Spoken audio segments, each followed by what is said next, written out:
Una venganza silenciosa en el monarca español. Alto. Llamada a la acción inicial. Antes de sumergirte en el escándalo que paralizó la alta sociedad de Madrid, asegúrate de darle me gusta a este video y suscríbete al canal.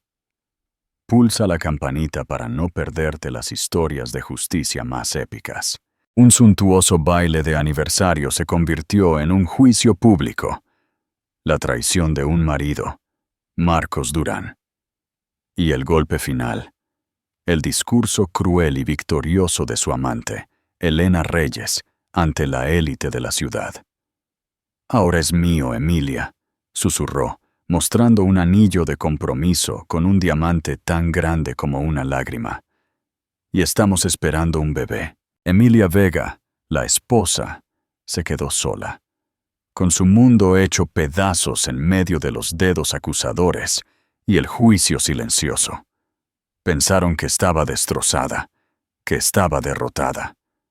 Pero lo que no sabían era que la persona más silenciosa en aquella sala estaba a punto de desatar un poder tan inmenso que no solo silenciaría a sus enemigos, sino que compraría el mismo suelo que estaban pisando.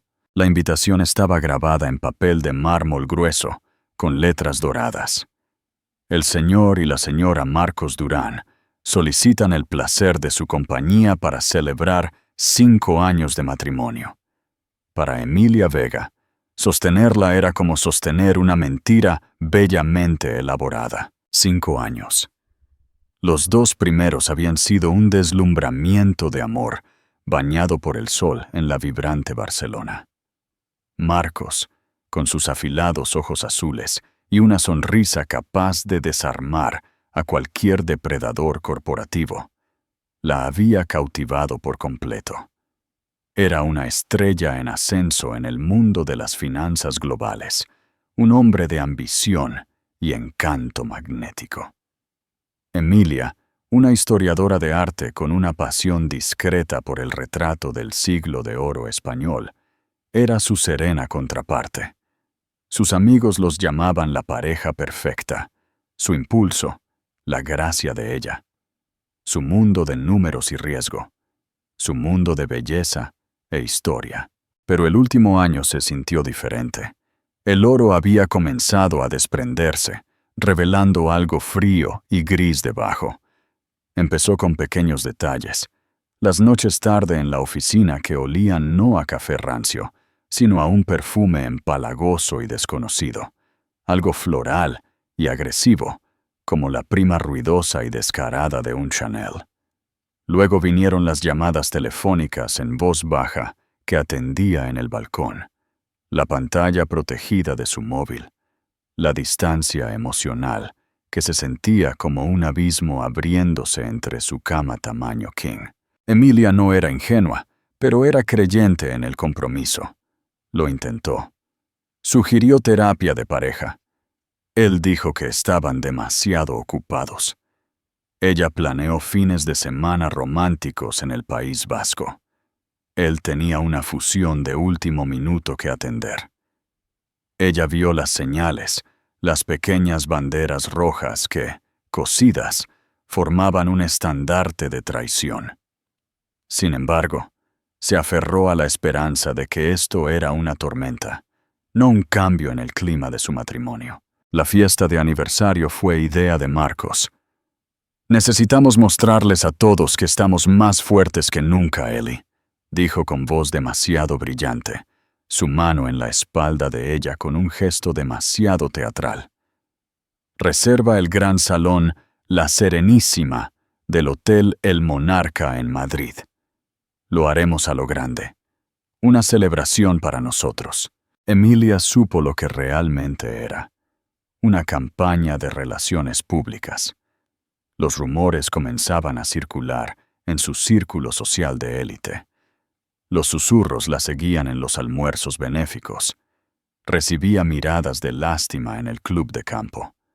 Marcos, siempre consciente de su imagen, quería sofocar el chisme con una ola de champán y extravagancia. Estaba usando su matrimonio como un escudo para su reputación. La noche de la fiesta, Emilia se paró frente al espejo de cuerpo entero en su palaciego apartamento del barrio de Salamanca. Llevaba un vestido de seda azul zafiro hecho a medida por un diseñador español, que combinaba con sus ojos. Su única joya era un collar de perlas y sus anillos de boda. Parecía la esposa corporativa perfecta, elegante, serena, intocable. Pero en su estómago había un nudo de pavor. «Estás deslumbrante», dijo Marcos, entrando en el vestidor. Ya estaba en su esmoquín, pareciendo el dueño del universo. Le besó la mejilla, un toque seco y fugaz. «¿Lista para deslumbrarlos?» «Marcos», dijo ella, con voz suave pero firme. «¿Estamos bien?» Él se ajustó la pajarita, evitando su mirada en el espejo. «Claro que sí. ¿Por qué no lo estaríamos? Lo tenemos todo. Todo, excepto honestidad», pensó ella. «Todo, excepto tú». Finalmente, él encontró sus ojos en el reflejo. Por un segundo, ella vio un destello del hombre con el que se había casado, un atisbo de culpa, de arrepentimiento. Pero desapareció tan rápido como apareció, reemplazado por una pulida máscara de confianza. «Esta noche es sobre nosotros, Emilia», dijo. Su tono no dejaba lugar a discusión. «No lo estropeemos. Sonríe. Tenemos una actuación que dar». La llamó una actuación. La palabra quedó suspendida en el aire entre ellos, brutal y honesta. Mientras descendían en el ascensor privado hacia el coche, Emilia sintió un escalofrío profundo. Estaba caminando hacia un escenario, la actriz principal de una obra cuyo trágico final podía presentir, pero que aún no había leído. El gran salón La Serenísima los esperaba, y con él, el acto final y devastador de su matrimonio. El gran salón. La Serenísima era una obra maestra de opulencia del viejo mundo.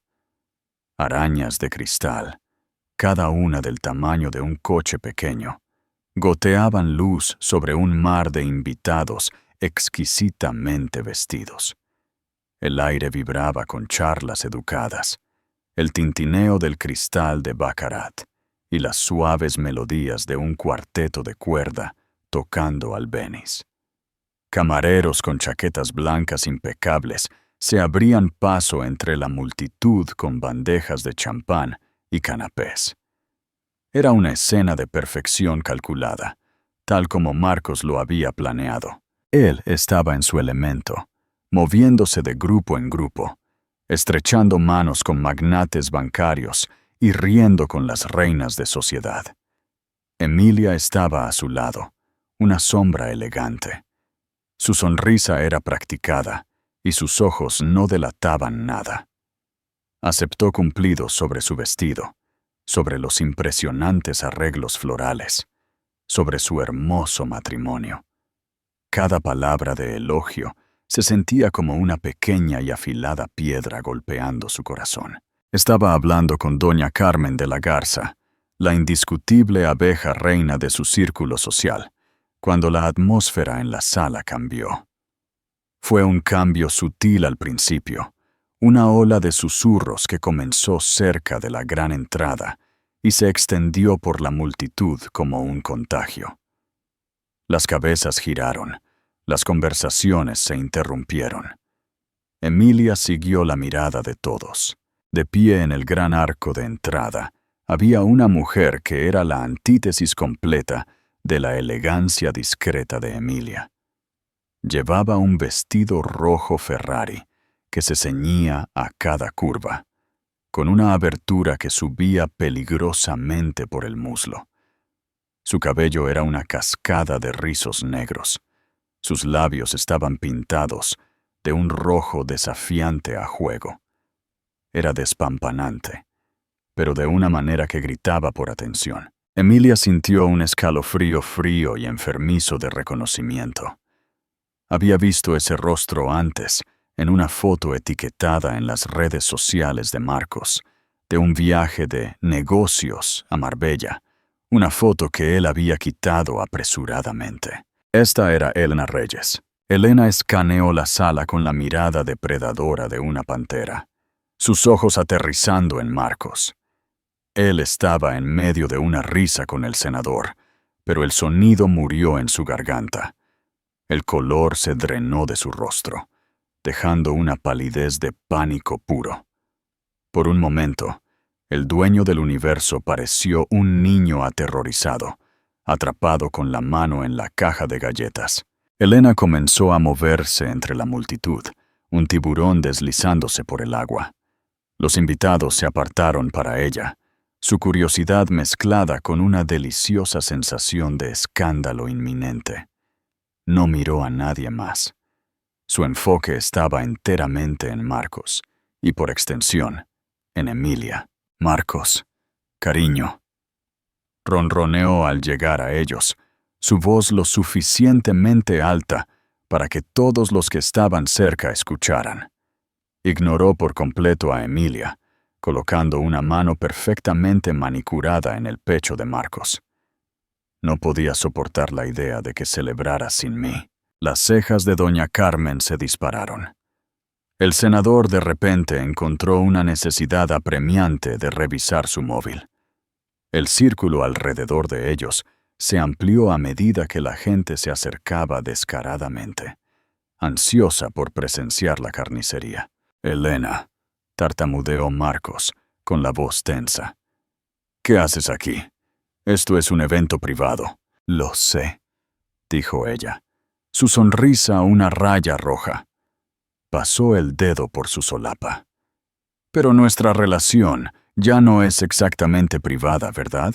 No después de Sevilla, o la casa de campo en Galicia, o esa encantadora semana en Ibiza. Cada ubicación que nombró era un viaje que Marcos había afirmado que era un fin de semana solo de chicos, o un retiro de negocios vital.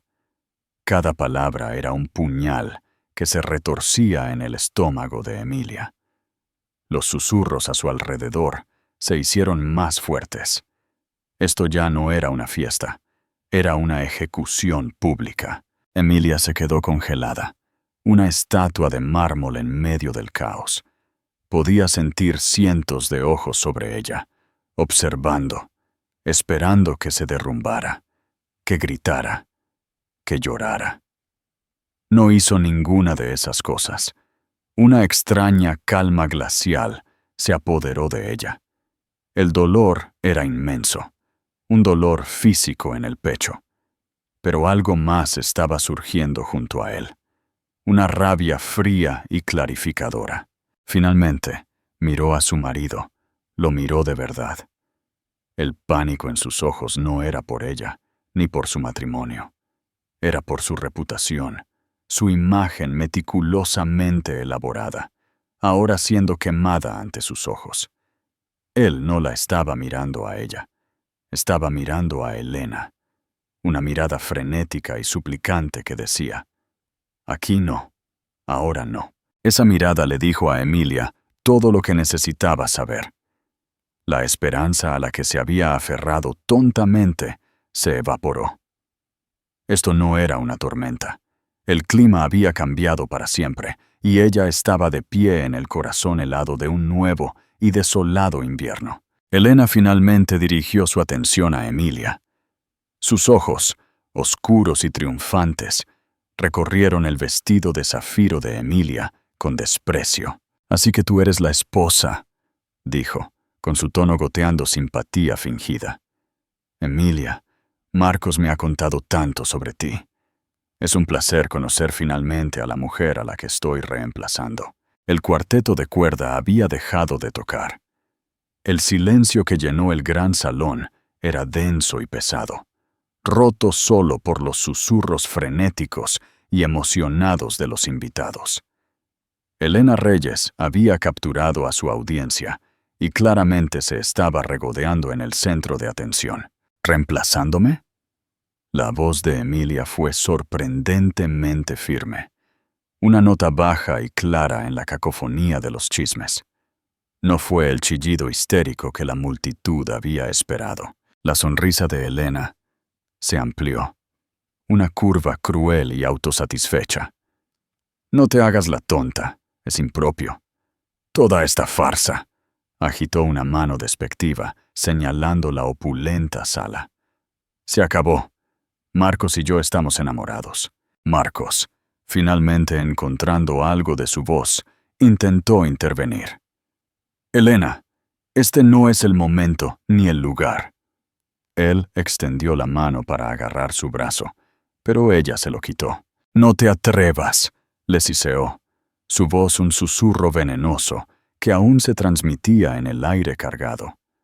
«No te atrevas a manejarme. No más. He terminado de ser tu secretito sucio. He terminado de esperar en hoteles mientras juegas al marido devoto».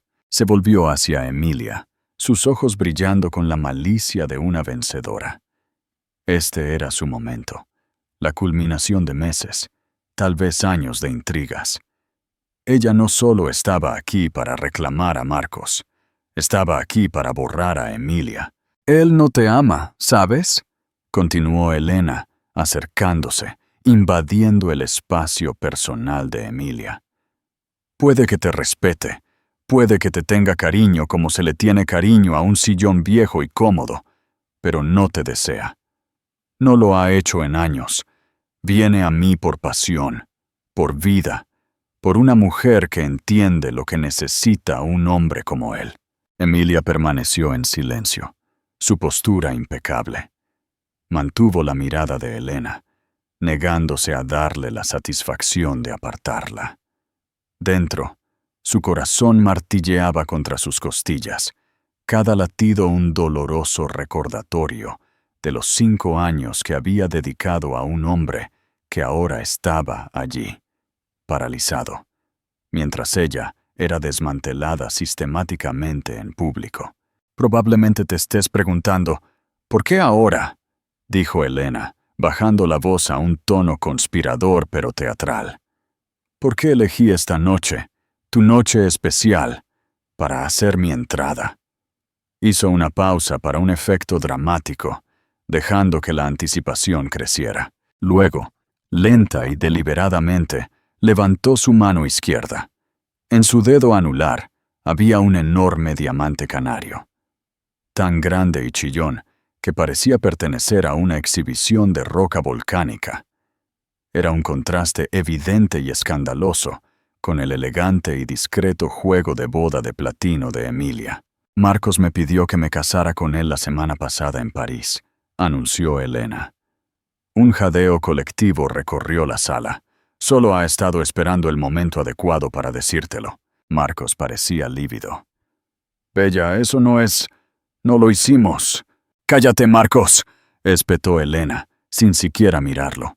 «No seas cobarde ahora».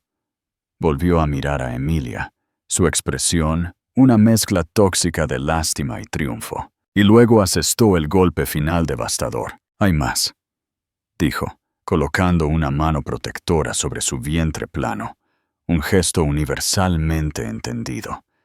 «La verdadera razón por la que ya no podemos escondernos, la razón por la que tienes que hacerte a un lado. Estoy embarazada. Vamos a tener un bebé». Si el anillo de compromiso había causado un jadeo, esta noticia detonó una onda expansiva en todo el salón. Fuera el jaque mate definitivo e irrefutable. Un affair era un escándalo, un divorcio una tragedia. Pero un bebé era un nuevo comienzo, una nueva dinastía, y convirtió a Emilia en un instante en una reliquia del pasado. Elena se inclinó, su voz ahora un susurro sibilante destinado solo para Emilia. Pero su expresión triunfante era para que todos la vieran. «Él es mío, Emilia. El hombre, el futuro, la familia, todo es mío ahora. Has perdido. Simplemente firma los papeles, acepta tu pensión alimenticia y desaparece con gracia. Es lo único que te queda». Por primera vez, la compostura de Emilia flaqueó. Sus ojos parpadearon con un dolor profundo y trascendente. El bebé. Eso era lo único que ella y Marcos habían intentado tener. El único sueño que nunca se había materializado. Una fuente de dolor silencioso y privado durante años. Y a esta mujer, a esta extraña, se le había dado tan fácilmente. El dolor era tan agudo, tan cegador, que casi la hace caer de rodillas. Sintió que el mundo se inclinaba. Los rostros de los invitados se difuminaban en un grotesco tapiz de juicio y curiosidad mórbida. Había perdido. Elena tenía razón. Lo había perdido todo. Todos los ojos en el gran salón, la Serenísima, se dirigieron desde la amante triunfante a la esposa humillada, y finalmente, al hombre atrapado entre ellas. El silencio era absoluto. Este era el momento de la verdad. Cada persona en esa sala, desde el CEO más poderoso hasta la socialité más joven, contuvo la respiración, esperando ver cómo reaccionaría Marcos Durán. Era un crisol, y su carácter estaba a punto de ser puesto a prueba de la manera más pública imaginable. Emilia miró a su marido, una súplica silenciosa en sus ojos. Ya no era una súplica para que volviera con ella. Ese barco acababa de ser torpedeado y hundido. Era una súplica por un fragmento de dignidad, por los 5 años que habían compartido, por los votos que una vez hizo. Niégala, suplicaban sus ojos. Si no es por mí, entonces por el recuerdo de lo que fuimos. No permitas que termine así. Marcos se encontró con su mirada. Y en ese fugaz segundo, ella vio su alma al descubierto. Era un hombre ahogándose en sus propias decisiones, sofocado por las consecuencias de su debilidad. Vio a la mujer que había estado a su lado. Había apoyado sus ambiciones y había creado un santuario de paz para él. Y vio a la mujer que le ofrecía la intoxicante emoción de lo nuevo, la validación de su obsesión y ahora el heredero que había anhelado en secreto. Él rompió el contacto visual con Emilia primero. Se volvió hacia Elena. Su expresión pasó del pánico a una resignación cansada y reacia. Le tomó la mano, la del chillón diamante amarillo, y la apretó. No fue un gesto de pasión, sino de rendición. Luego se enfrentó a la silenciosa multitud que observaba. Se aclaró la garganta, el sonido antinaturalmente fuerte en la sala. Les pido disculpas a todos por esto, comenzó, con la voz tensa. Estaba tratando de proyectar la imagen de un hombre tomando el control, pero solo sonaba como un animal acorralado. Se suponía que este era un asunto privado. Se volvió hacia Emilia, y sus palabras, cuando llegaron, fueron más frías y clínicas que cualquiera de las burlas de Elena. Emilia, dijo, negándose a mirar sus ojos, sino mirando un punto por encima de su hombro. Elena tiene razón. Nuestro matrimonio no ha estado funcionando durante mucho tiempo. Hemos estado viviendo vidas separadas. He sido infeliz. Estaba reescribiendo su historia en tiempo real, pintándola como una participante en el fracaso de su matrimonio, convirtiéndolo en una decadencia mutua en lugar de su traición singular. Se estaba absolviendo. No quería que sucediera de esta manera, continuó, la falsa sinceridad goteando de cada palabra. Quería decírtelo en privado, con respeto. Iba a hacerlo, pero las cosas se han acelerado. Miró el vientre de Elena. Hay nuevas responsabilidades que tengo que considerar. Él estaba eligiendo al bebé. Estaba eligiendo el futuro que Elena representaba. Y al hacerlo, estaba borrando el pasado que compartía con Emilia. Creo que es mejor si manejamos esto en silencio, dijo. La audacia de la declaración asombró a Emilia hasta la quietud. Estaba pidiendo un divorcio tranquilo en medio de un espectáculo público que él mismo había orquestado. Haré que mi abogado, el señor Soto, contacte al tuyo por la mañana. Te deseo todo lo mejor, Emilia. De verdad lo hago. Fue un despido. Un paquete de indemnización corporativa entregado con una apariencia hueca de cortesía profesional. No solo no la había defendido, se había puesto activamente del lado de su torturadora y la había desechado públicamente. Había validado cada palabra cruel que Elena había pronunciado. La multitud estalló en un aluvión de cuchicheos escandalizados. Doña Carmen miró a Emilia con una expresión de pura, inalterada lástima, una mirada que fue más insultante que cualquier desprecio. Emilia se sintió total y absolutamente sola. Era un fantasma en su propia fiesta, una nota a pie de página en la historia de Marcos Durán y su nueva familia. Elena deslizó su brazo posesivamente por el de Marcos, apoyando la cabeza en su hombro.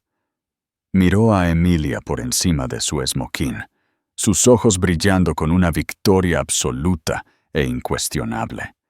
Había ganado. Se había llevado todo. Emilia finalmente exhaló un aliento que no se dio cuenta de que había estado conteniendo. El dolor seguía allí, un núcleo al rojo vivo en su pecho. Pero la rabia fría y clarificadora de antes estaba comenzando a cristalizarse en algo más duro, algo más afilado. Era la calma de una persona que finalmente ha tocado fondo y se da cuenta de que no hay otro camino que subir. Hizo un solo asentimiento, casi imperceptible. No lloraría, no gritaría, no les daría la satisfacción. Había perdido a su marido, su matrimonio y su dignidad en el espacio de 10 minutos. Pero mientras estaba allí, aislada y expuesta, hizo un voto silencioso en su alma, que no se perdería a sí misma. Justo cuando Marcos se giró para llevarse a Elena, como si para guiar su nueva vida fuera de los restos de la anterior, una nueva presencia se hizo notar. No fue ruidosa ni dramática, fue un cambio en el aire, una alteración en la fuerza gravitatoria de la sala. 2 hombres estaban parados cerca de la entrada del salón, donde Elena había hecho su gran debut. No habían estado allí momentos antes. Eran mayores, vestidos con trajes inmaculados y conservadores de Savile Row, que susurraban riqueza en lugar de gritarla. Permanecían con una quietud inquietante, su tranquila autoridad cortando la energía caótica de la sala.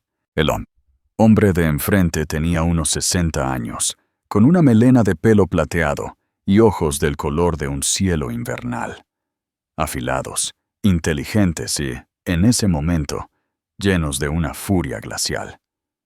Tenía una presencia que hacía que los CEOs y los senadores se encogieran. Este era un hombre acostumbrado a ser la persona más poderosa en cualquier sala a la que entrara. Este era don Arturo Vega.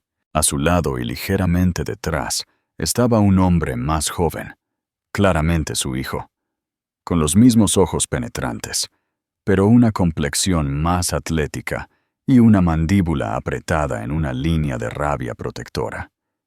Parecía que podía desmantelar una adquisición hostil o a un hombre con la misma facilidad. Este era Julián Vega, padre y hermano de Emilia. No estaban en la lista de invitados. Emilia les había pedido específicamente que no vinieran. Su familia, los Vega, era notoriamente reservada.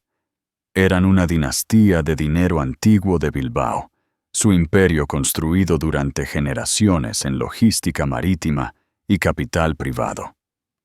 Su riqueza era silenciosa, vasta y profundamente integrada en los cimientos del comercio global. No la ostentaban. No asistían a fiestas frívolas.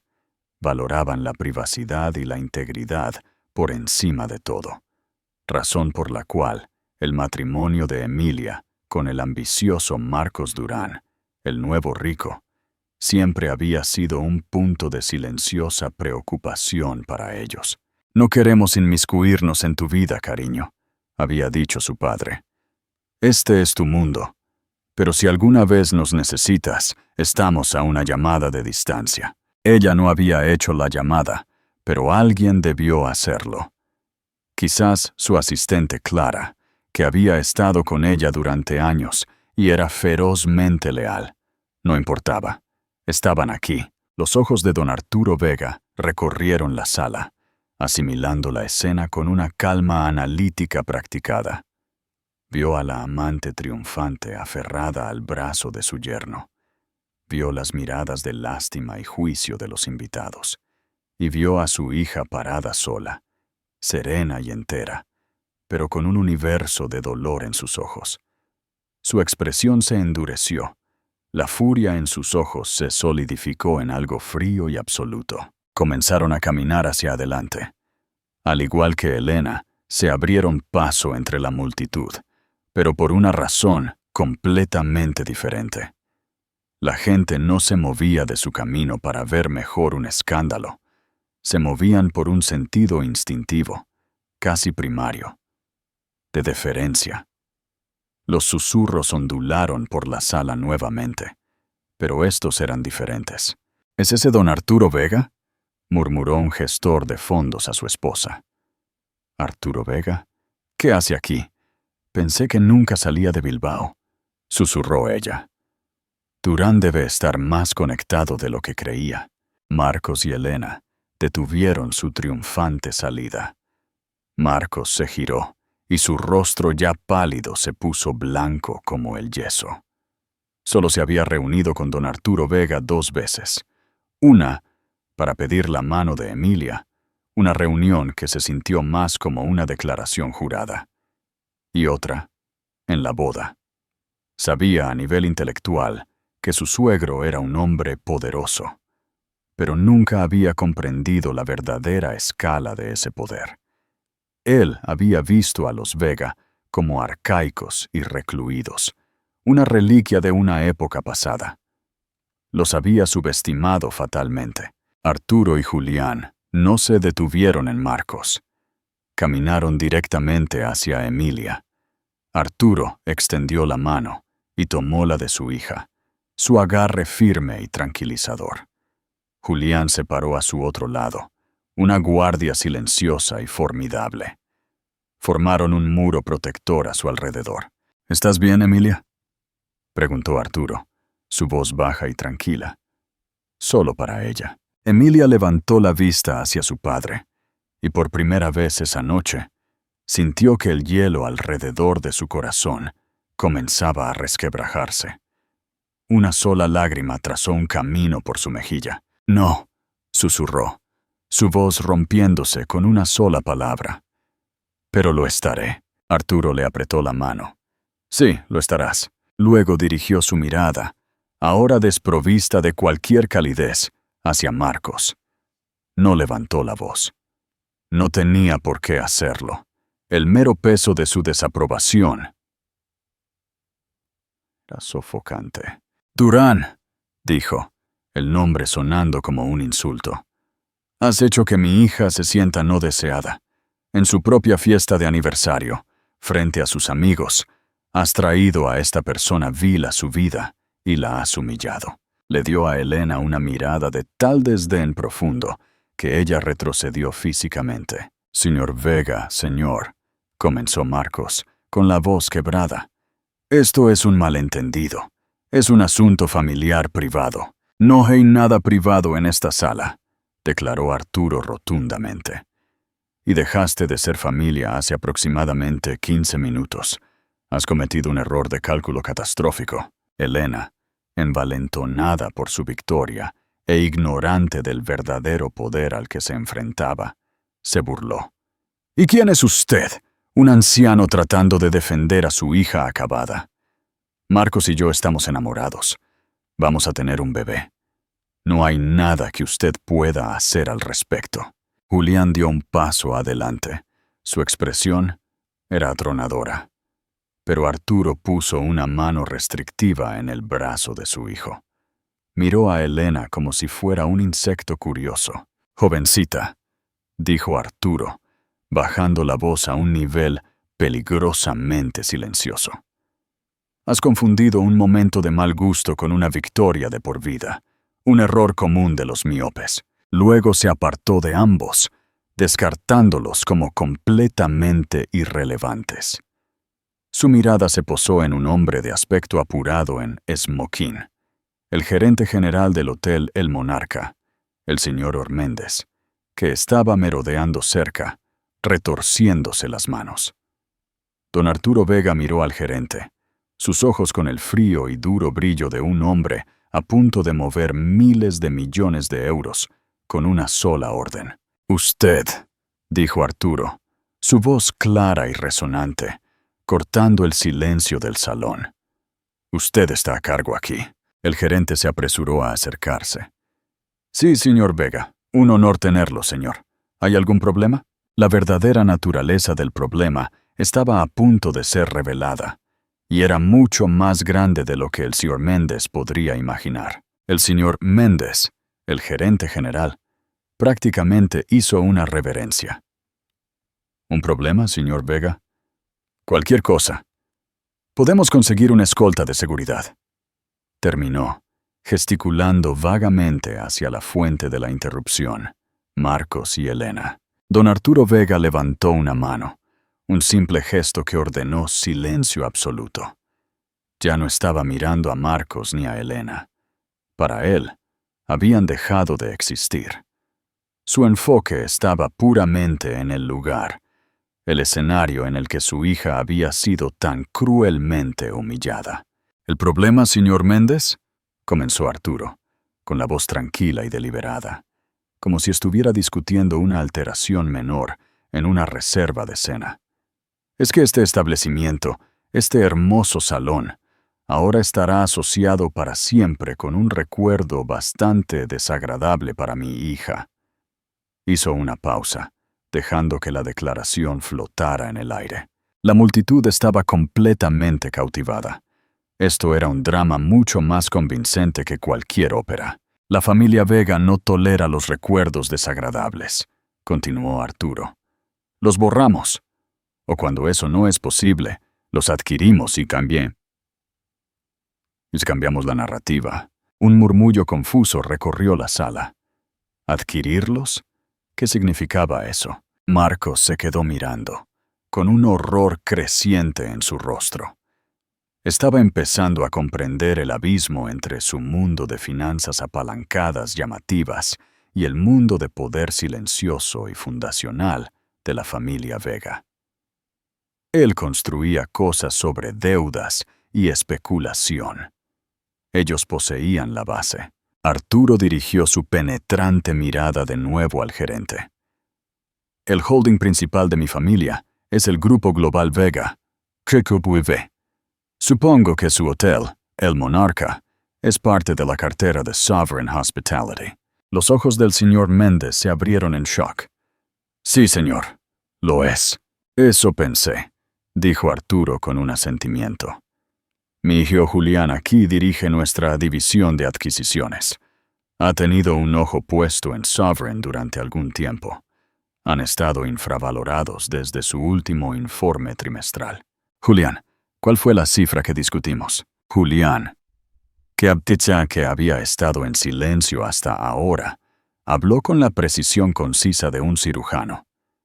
Su capitalización de mercado al cierre del viernes fue de aproximadamente 6.800 millones de euros, padre. Actualmente tenemos una participación no revelada del 7%. Una oferta agresiva, con una prima del 25%, sería de 8.500 millones. Es una oferta en efectivo que estarían legalmente obligados a presentar a su junta directiva. Dada su carga de deuda actual, serían tontos si se negaran. Una ola de jadeos audibles y genuinos barrió el salón. La gente ya no solo susurraba, los teléfonos estaban siendo sacados discretamente. Los periodistas financieros entre la multitud estaban escribiendo mensajes frenéticamente a sus editores. Esto ya no era solo chisme social.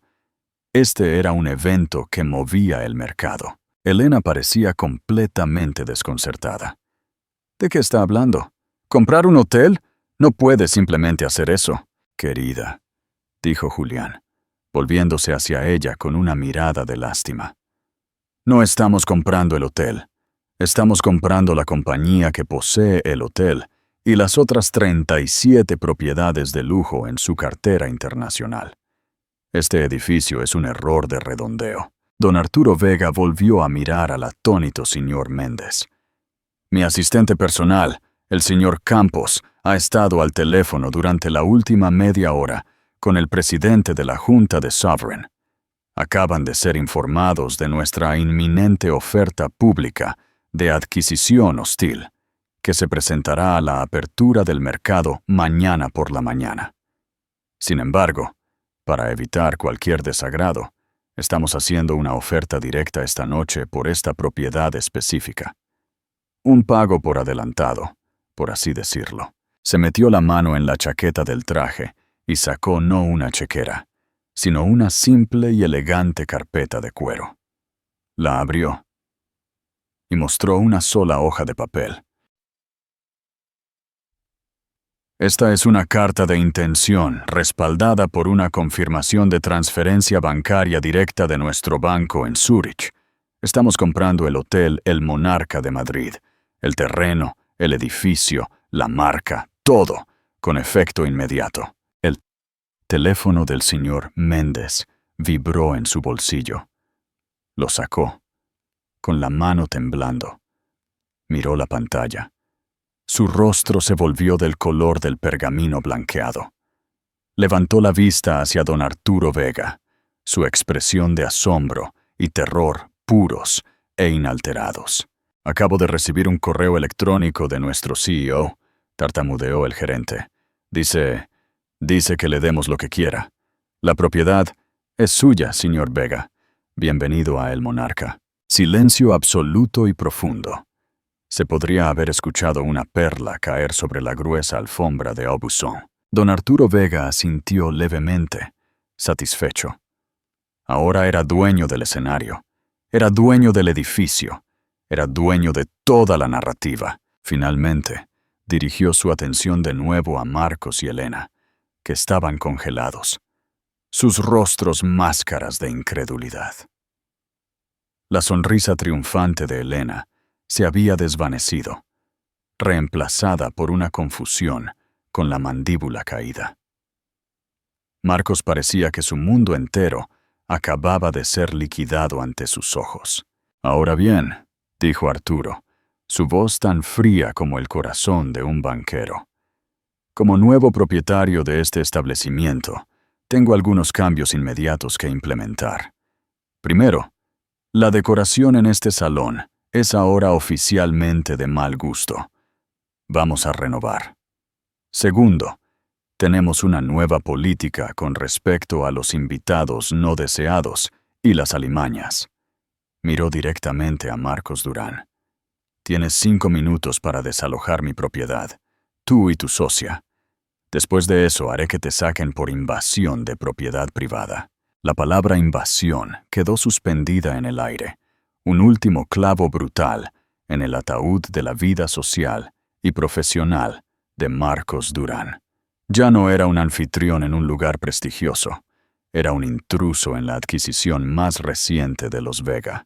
Los invitados que minutos antes habían estado mirando a Emilia con lástima, ahora miraban a Marcos y Elena con una mezcla de shock, desprecio y miedo. Estaban presenciando un juego de poder de proporciones tan épicas que se hablaría de él durante décadas. En su mundo, la riqueza era poder. Pero la escala del poder de los Vega era algo sobre lo que la mayoría de ellos solo había leído. Acababan de presenciar a un león dándole un manotazo a una mosca. Marcos no solo había sido derrotado, había sido reducido a la insignificancia. Elena fue la primera en reaccionar, su ignorancia finalmente traspasada por la aterradora realidad de la situación. «¡Esto es una locura!», chilló, con la voz aguda y estridente. «Marcos, haz algo. Tú eres Marcos Durán». Marcos no parecía escucharla. Estaba mirando a Emilia, a la mujer que había descartado tan casualmente.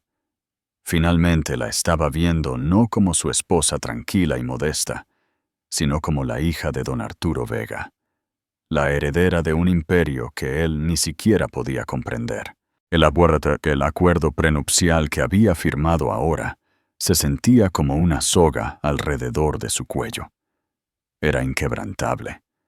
Redactado por el equipo legal de la familia Vega, diseñado para proteger sus activos precisamente de este tipo de situación. Saldría del matrimonio con nada más que lo que había aportado, pero era peor que eso. Trabajaba en finanzas, un mundo construido sobre la reputación y las conexiones. Sus mayores clientes, sus patrocinadores más importantes. ¿Cuántos de ellos tenían lazos con el Grupo Global Vega? ¿Cuántos de ellos lo abandonarían mañana por la mañana para evitar estar en el lado equivocado de don Arturo Vega? Su carrera había terminado. Simplemente no sabía la hora exacta de la muerte todavía. Julián Vega se acercó a él, su voz baja y amenazante. Los 5 minutos comenzaron hace 4 minutos, Durán. Sugiero que te vayas. Oh, y por cierto, mi padre es miembro de la Junta del Comité de Ética de la CNMV, Comisión Nacional del Mercado de Valores. Yo me aseguraría de que tus registros comerciales de los últimos 5 años estén impecables. Tenemos la sensación de que podrían recibir una auditoría anónima muy exhaustiva muy pronto. Ese fue el golpe final. Y devastador. La amenaza no era solo ruina social o financiera. Era legal. Era la aniquilación total. Marcos agarró el brazo de Elena. Su agarre magullaba. «Nos vamos», murmuró, con la voz un susurro ahogado. «Pero mi anuncio», protestó ella, todavía aferrada a los restos andrajosos de su victoria. «La fiesta ha terminado», gruñó él, y comenzó a arrastrarla hacia la salida. La multitud se apartó para ellos una vez más, pero esta vez fue con desprecio no disimulado. Al pasar por el gran arco, un flash de cámara se disparó. Un paparazzo de un periódico social había capturado el paseo de la vergüenza. La foto estaría en la portada de todas las revistas de chismes por la mañana. El divorcio de 1.000 millones. Durán expulsado de su propia fiesta. Se fueron.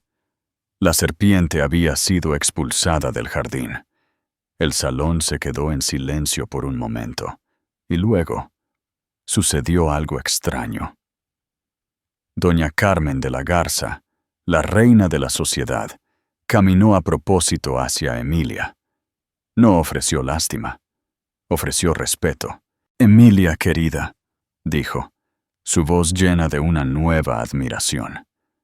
«Lamento muchísimo que hayas tenido que soportar eso. Tu familia es notable». Luego miró a Arturo. «Arturo, ha pasado demasiado tiempo». Fue una señal para todos los demás. El orden social había sido restablecido. Emilia ya no era la víctima. Era la hija intocable de la familia más poderosa de la sala. Uno por uno, los invitados se acercaron, ofreciendo disculpas, apoyo e invitaciones. Estaban gravitando hacia el poder, como siempre lo hacían. Emilia no sintió nada más que un entumecimiento cansado. No tenía interés en sus lealtades volubles. Miró a su padre y a su hermano, su verdadera familia, su apoyo inquebrantable. «¿Podemos irnos a casa?», preguntó suavemente. «Por supuesto, cariño», dijo Arturo, envolviéndola en un brazo protector. «Vámonos a casa». Mientras salían del gran salón La Serenísima, su salón, ahora, Emilia no miró hacia atrás. Pasó por las fuentes de champán y las extravagantes esculturas de hielo, por los restos de su antigua vida, y salió al aire fresco y limpio de la noche de Madrid. Sintió una profunda sensación de liberación. El dolor de la traición de Marcos seguía allí, un hematoma profundo y sensible en su alma. Tardaría en sanar, pero por primera vez en años se sintió libre. Ya no era la señora Marcos Durán, la esposa perfecta y tranquila. Era Emilia Vega. Era parte de algo completo, fuerte y duradero. Había entrado en esa fiesta como una esposa en una jaula dorada. Estaba saliendo como una reina que acababa de heredar un nuevo rincón de su reino. El futuro era incierto, pero era suyo para escribir. Y sabía con una certeza que se asentó profundamente en sus huesos que sería una obra maestra. El viaje desde el Hotel El Monarca hasta el ático privado de la familia Vega, con vistas al Parque del Retiro, se llevó a cabo en un silencio profundo, casi sagrado. El Maybach personalizado se movía por las calles de la ciudad como un fantasma, su interior insonorizado aislando a sus ocupantes de la cacofonía de la vida madrileña. Emilia se sentó entre su padre y su hermano, la seda de zafiro de su vestido, una pincelada de color profundo en la cabina tenuemente iluminada. La adrenalina que la había sostenido durante la terrible experiencia pública estaba comenzando a menguar, dejando un agotamiento profundo y un dolor hueco y rampante. Miró las luces borrosas de la ciudad, viendo no la vibrante metrópolis, sino el fantasma de la sonrisa triunfante de Elena, escuchando el eco del despido clínico de Marcos, el bebé. La palabra golpeaba su mente con una crueldad sorda y rítmica. Era la única parte de la traición que se sentía personal, un golpe dirigido a su vulnerabilidad más profunda y privada. Cuando llegaron, su ático era un santuario de lujo tranquilo, a diferencia de la grandeza opulenta, casi teatral, del salón La Serenísima. La casa de los Vega era un testimonio del poder discreto. Arte con calidad de museo. Un Miró aquí, un Goya allí, colgado en paredes de yeso veneciano. El mobiliario era moderno y minimalista, elegido por su forma y comodidad, no por su ostentación. Era un espacio diseñado para pensar, para la estrategia, para vivir, no para actuar. Arturo la condujo a un sofá profundo y cómodo, frente a una ventana de piso a techo que ofrecía una vista de pájaro del parque. «Siéntate, Emilia», dijo suavemente. «Julián, tráele un coñac a tu hermana. Preferiría un té», susurró ella. Con la voz ronca, su padre, el hombre que comandaba un imperio global, simplemente asintió. Se giró y fue él mismo a la cocina a poner la tetera. El simple acto doméstico fue más reconfortante que cualquier gran gesto. Julián regresó y le entregó una tableta. En la pantalla estaba la página de inicio del Financial Times. El titular era rotundo. Grupo Global Vega inicia adquisición hostil de Sovereign Hospitality en movimiento dramático y sin precedentes. Debajo, un subtítulo. Fuentes citan altercado público en evento privado que involucra a la heredera de GGB, Emilia Vega, y su marido Marcos Durán, como el catalizador. «Ya está en todas partes», dijo Julián, su voz un murmullo bajo de furia contenida. «La prensa de negocios lo está enmarcando como un juego de poder. Los sitios de chismes», hizo una mueca, «lo llaman la caída de los 1.000 millones. Esa foto de Durán siendo arrastrado es la imagen de tendencia número 1 en Europa». Emilia miró la pantalla. Una extraña sensación de desapego la invadió. Se sintió como si estuviera leyendo sobre personajes de una novela, no viviendo la implosión de su propia vida. «¿Hicisteis todo eso solo por mí?» «No», dijo Julián, sentándose frente a ella. «Lo hicimos por la familia. Marcos Durán no solo le faltó el respeto a su esposa esta noche, humilló a los Vega. Lo hizo públicamente, pensando que estábamos demasiado distantes o demasiado recluidos para importar. Trató nuestro apellido como un accesorio en su pequeña y sórdida obra de teatro. Eso es una amenaza existencial que no toleramos. Arturo regresó con una bandeja que contenía una tetera de porcelana y una sola taza. Sirvió el líquido ámbar humeante y se lo entregó, sus movimientos precisos y tranquilos. «Tu hermano tiene razón», dijo, tomando asiento. «Durante generaciones, el mayor activo de nuestra familia ha sido nuestra reputación. Somos conocidos por ser privados, sí, pero también por nuestra integridad y nuestra memoria implacable. Cuando alguien ataca a uno de nosotros, está probando la fuerza de toda nuestra fundación. Si permitimos que aparezca una grieta, toda la estructura se ve comprometida. La noche no fue por venganza, Emilia. Fue por refuerzo». Emilia envolvió sus manos frías alrededor de la taza tibia. «¿Qué le pasará a él?» «Está acabado», dijo Julián con frialdad. «A partir de este momento, cada línea de crédito que Marcos Durán o su firma de poca monta tenían ha sido congelada o retirada. Los bancos que lo financiaron son los mismos bancos con los que hemos estado haciendo negocios durante 50 años. Una sola llamada telefónica de padre fue suficiente. Sus inversores están en pánico. Sus socios están tratando de distanciarse. Al amanecer, Marcos Durán será un nombre tan radioactivo que quemará a cualquiera que lo pronuncie». «¿Y ella?», preguntó Emilia, la palabra sabiendo a ceniza. «Elena Reyes», continuó Julián, abriendo otro archivo en su tableta. «Una ex embajadora de marca y aspirante a estrella de telerrealidad. Tiene un historial de apegarse a hombres casados y ricos. El diamante canario, por cierto, fue alquilado. El alquiler vence el próximo martes. Dudo que pueda hacer el pago. Creyó que estaba asegurando un futuro.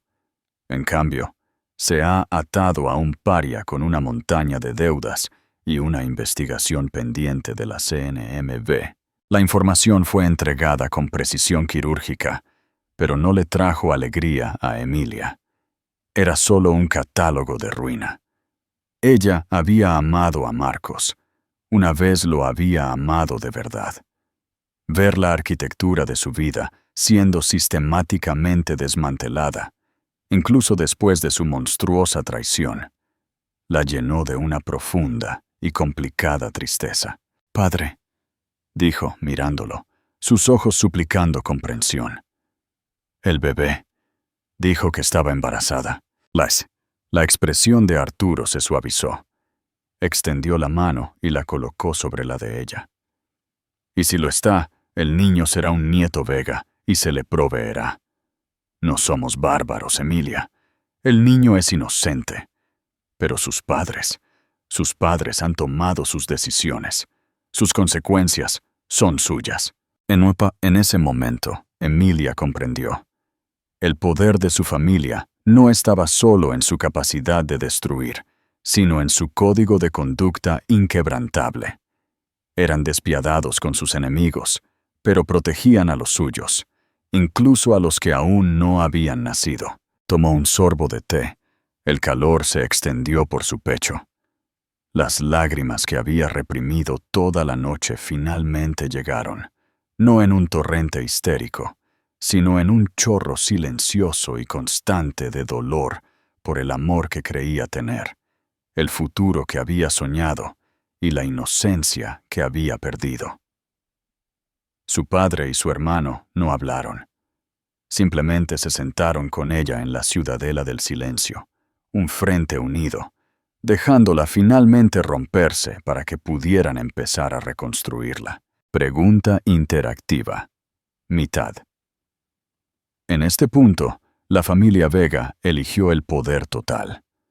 ¿Crees que fue justo que usaran el dinero y las conexiones de su familia para destruir la carrera de Marcos por completo, o deberían haberse limitado solo al divorcio? Comenta tu opinión y dinos si crees que la justicia corporativa es la mejor venganza. Una semana después, Emilia se encontraba no en un bufete de abogados, sino en la cavidad cavernosa y ahora vacía del gran salón La Serenísima. Las opulentas arañas estaban cubiertas con lona, las alfombras de Aubusson habían sido enrolladas y el mobiliario dorado había desaparecido. La sala estaba desnuda, un esqueleto esperando una nueva identidad. El aire olía a polvo y potencial. Había sido una semana de eficiencia implacable y silenciosa. Los procedimientos de divorcio estaban en marcha, manejados por la abogada más formidable de la familia Vega, una mujer conocida en los círculos legales como el martillo de terciopelo. Marcos, como se predijo, no había impugnado un solo punto. Su rendición fue total e inmediata. Había renunciado a sus derechos, sus reclamos y su presencia en su vida con un golpe de bolígrafo. Emilia había recibido un solo y patético mensaje de texto de él. Lo siento. Nunca entendí. Ella lo había borrado sin responder. Los informes de su equipo legal pintaban un panorama sombrío de su nueva realidad. Él y Elena estaban refugiados en un apartamento alquilado en Gibraltar, la prensa acampada afuera. Su firma se había derrumbado. Sus socios lo habían demandado. La auditoría de la CNMV era real y había descubierto importantes irregularidades. Elena, lejos de ser la vencedora regodeada, supuestamente había sido escuchada gritándole que él había arruinado su vida. La gran historia de amor que habían proclamado se había convertido en una pesadilla amarga y claustrofóbica creada por ellos mismos. Emilia sintió una lástima distante, pero nada más. Su enfoque estaba en el futuro, y comenzaba aquí, en esta sala que había sido el lugar de su más profunda humillación. Su padre le había dado carta blanca. El monarca es tuyo para gestionar, le había dicho. Un proyecto, algo en lo que concentrarse. Estaba de pie con la arquitecta principal de los proyectos benéficos de la Fundación Vega, una mujer brillante llamada Lena Petrova. «Tiene buenos huesos», dijo Lena, su voz resonando en el espacio vacío. «Proporciones clásicas. ¿Qué ves para él, Emilia?» Emilia caminó hacia el centro de la sala, al mismo lugar donde había estado aislada y sola. Recordó los cientos de ojos fijos, los susurros, las palabras venenosas de Elena. Una persona menor podría haber demolido el lugar, haberlo borrado de la tierra. Pero Emilia era una Vega. No borraban la historia, la remodelaban según su voluntad. «Veo un lugar para el público», dijo Emilia, con la voz clara y fuerte. «A esta parte de la ciudad le falta un centro cultural importante. El Prado está demasiado lejos para estas comunidades. Quiero convertir este salón, toda esta ala del hotel, en el anexo Vega de arte contemporáneo». Las cejas de Lena se alzaron con sorpresa y deleite. «Emilia, eso es ambicioso. El costo, la logística. La fundación lo financiará», declaró Emilia simplemente. «Quiero que este sea un lugar de belleza, de aprendizaje. Entrada gratuita. Quiero que los escolares vengan aquí y vean su primera obra maestra. Quiero que los artistas con dificultades tengan un lugar para exponer su trabajo. Quiero tomar un espacio que fue construido para el lujo privado y excluyente y convertirlo en algo que retribuya. Transformaremos un monumento a la vanidad en un testamento a la creatividad». Miró el gran arco donde Elena había hecho su entrada. «Eso», dijo, señalando, «será la entrada principal. Derribaremos las puertas. Debe ser abierto, acogedor, un lugar donde nadie se sienta no invitado. En esa decisión, algo completo cambió dentro de ella. No solo se estaba curando, estaba creando. Estaba tomando el momento más feo de su vida y usando sus cimientos para construir algo hermoso y duradero. Esto era un poder mayor que comprar una empresa o arruinar a un enemigo. Era el poder de la transformación. Más tarde esa noche, de vuelta en el ático, Emilia se paró ante una pintura que había pedido que trajeran de la finca familiar de Bilbao. Era un retrato de Sofonisba Anguissola, una artista femenina del siglo XVI, que había canalizado su propio trauma en poderosas y desafiantes obras de arte. La pintura representaba a una mujer de voluntad fuerte e inteligente, mirando al espectador. Su expresión no era ni feliz ni triste, sino llena de una profunda resiliencia. Emilia vio un reflejo de sí misma, no en el rostro de la mujer, sino en su espíritu. El dolor de la última semana era real, una cicatriz que siempre llevaría, pero ya no era una herida. Era una parte de su historia, el capítulo que había terminado un cuento de hadas y comenzado una epopeya. Ya no era solo una esposa, una hija o una víctima. Era Emilia Vega, mecenas, constructora, una fuerza. Había encontrado su propio lienzo y apenas estaba comenzando a pintar. Y así, Emilia Vega se fue. No hacia un final, sino hacia un comienzo. La historia de esa noche se convirtió en una leyenda en los círculos de élite de la ciudad, una historia de advertencia sobre la diferencia entre la arrogancia ruidosa y el poder silencioso. Marcos Durán y Elena Reyes desaparecieron de las páginas de la alta sociedad. Sus nombres se convirtieron en sinónimo de humillación pública. Obtuvieron el futuro que querían, pero fue construido sobre una base de escándalo y exilio social. Pero para Emilia, la historia fue de reivindicación. Redescubrió su pasión, no solo por el arte, sino por el legado que su familia había construido. Asumió un papel activo en la Fundación Vega, convirtiéndose en una de las filántropas más respetadas de la ciudad. Aprendió que la verdadera fuerza no se trata de nunca caer, se trata de cómo te levantas. Y esa noche, respaldada por el amor inquebrantable de su familia, se levantó como un fénix, llamada a la acción final y reflexión. ¿Qué pensaste de la épica reacción de la familia Vega? ¿Cambiarías algo en la forma en que Emilia convirtió su humillación en un legado? Déjanos tu opinión en los comentarios. Y si te encantan las historias donde el que parecía débil obtiene su venganza definitiva y satisfactoria, asegúrate de darle me gusta a este video, comparte con alguien que necesite verlo y suscríbete a nuestro canal. Haz clic en la campana de notificaciones para que no te pierdas otra historia de reivindicación y justicia épica.